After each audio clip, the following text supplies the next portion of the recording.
and welcome to our Privacy Right webinar series provided by the Office of the Information and Privacy Commissioner for British Columbia. This series offers information to private organizations about their obligations under the Personal Information Protection Act, also known as PIPA. PIPA is a law that governs how organizations like yours can collect, use, and disclose personal information. Maybe you're here because you're part of an organization that provides goods or services to British Columbians, and you want to brush up on your privacy obligations. Perhaps you're developing privacy training for your employees. Or maybe, as a consumer, you want to learn about how organizations are required to handle your personal information. No matter the reason, you've come to the right place. Today's webinar covers the 10 steps involved with developing a privacy management program. But first, what exactly is a privacy management program? Well, it's like a business plan, but for privacy management. Privacy management programs are about what goes on behind the scenes to ensure that the personal information your organization collects is protected. A privacy management program can help your organization comply with PIPA. It can also help you identify weaknesses, reduce privacy risks, and ensure that your employees know what is expected of them. Whether you are a nonprofit, doctor's office, charity, trade union, business, or any other type of private organization that collects or uses personal information, your organization should have a privacy management program in place. Today, we focus on 10 steps to follow when building a privacy management program. We will discuss each of these steps throughout this webinar, but let's take a quick look at them before we begin. The very first step is to make sure you have organizational commitment for your privacy management program. This means having buy-in from the top, designating and supporting a privacy officer, and establishing reporting mechanisms. It's important for senior management to commit to and support the development of the privacy management program. Buy-in from the top is not only the key to a successful privacy management program, it's essential for a privacy-respectful culture. How do executives demonstrate commitment and support? They make sure resources, including staff and equipment, are available to develop and maintain the privacy management program. This leads into our next step, to designate someone as your office's privacy officer. The privacy officer can be anyone in your organization who is able to take on the privacy management responsibilities. In larger organizations, the privacy officer may need support staff, while in smaller businesses, one person may be all that's needed to manage the duties. No matter the size of your privacy team, it's important that there are adequate supports and resources. So what are some of the privacy officer's responsibilities? First, the privacy officer is responsible for ensuring the organization's general compliance with PIPA. The privacy officer is also responsible for the design of your privacy management program. This includes keeping the privacy management program up to date and making ongoing adjustments. In addition, privacy officers are typically responsible for creating privacy policies, providing employee training, representing the organization during OIPC investigations, and advocating for privacy across the organization. Your privacy officer should also support other staff members and foster an overall culture of privacy. The third step in your privacy management program is to make sure your organization has reporting mechanisms in place. What do we mean by reporting mechanisms? Well, your organization needs an internal reporting structure so the right people know how the privacy management program is structured and whether it is functioning as expected. The fourth step is to develop a personal information inventory. A PI inventory will help your organization keep track of the PI you collect. It will also help you to establish retention needs and determine if you still need to collect each type of PI. With a PI inventory in place, you'll also be able to quickly identify relevant PI if someone requests their own information, or to determine what PI may have been affected in the event of a breach. A summary of your PI inventory can be included in your privacy policy, so your employees and customers can understand the types of PI you collect and why. You can design your PI inventory in a way that makes sense for your organization. What should organizations typically include? Well, first of all, ask yourself what type of information does your organization collect? Types of PI include contact information, such as name, email, phone number, or address, payment information, such as credit card number, or purchase history, such as details of the products or services a client has gotten from your organization in the past.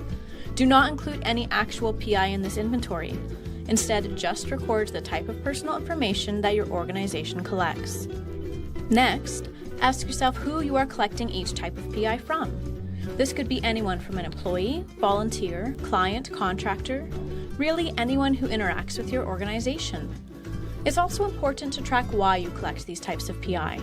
When you document your reasons for collection and how the PI will be used or disclosed, you will be better able to make future decisions about the PI. Organizations should also document the sensitivity of the collected PI. This will help you to determine the kinds of security safeguards you'll need to have in place to protect the PI. Finally, you should document where you are holding the PI. This can be an electronic system or program or the physical location where the records are stored. If you have a breach, this information will help you quickly determine what PI may have been accessed.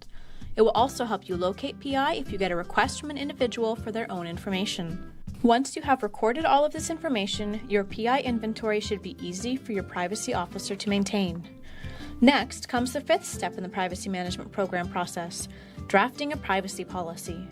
So what exactly is a privacy policy? A privacy policy explains your organization's responsibilities for handling the PI you collect and use. It will help others understand why your organization collects PI and how the PI will be protected. You can also use your privacy policy to train your staff. When writing your privacy policy, remember to use plain language. PIPA requires privacy policies be available upon request, so making your privacy policy publicly accessible on your website is an easy way to accomplish this.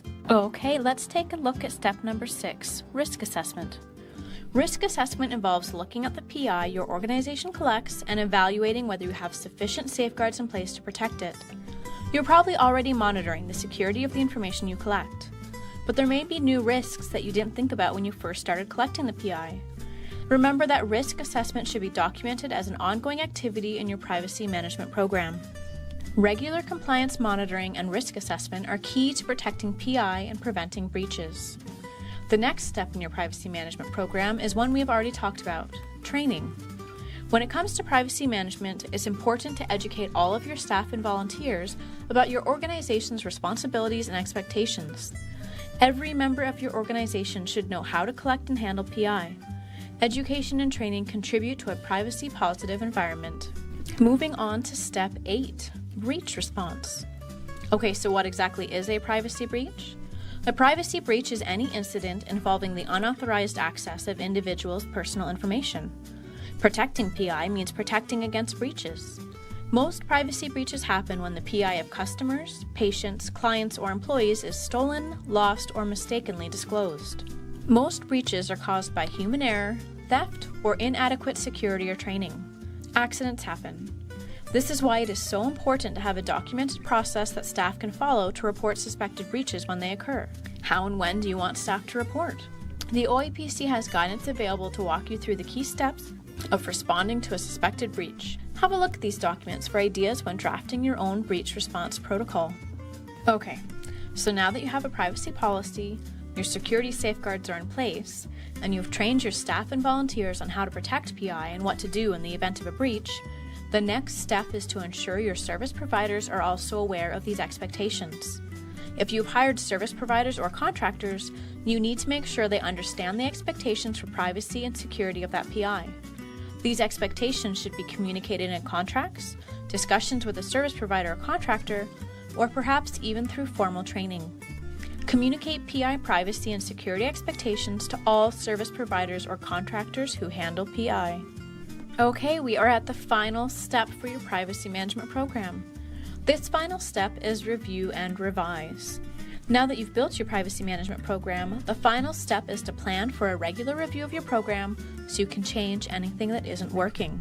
On at least an annual basis, you should review and update the personal information inventory, review and revise your policies to ensure they're still current, assess risks to the security of the PI your organization collects and evaluate whether your security controls are functioning effectively, and if not, make necessary revisions, and review the training program to see if it's still current. Ensure that all staff participate in regular training. And that's it, the 10 steps to building a privacy management program. Remember, this is your program, and you can customize it to meet your unique needs. Think of your privacy management program as a living document. Make changes when necessary to ensure your program continues to meet your needs. If you have any questions, you can reach out to us by email at info@oipc.bc.ca or give us a call at 250-387-5629.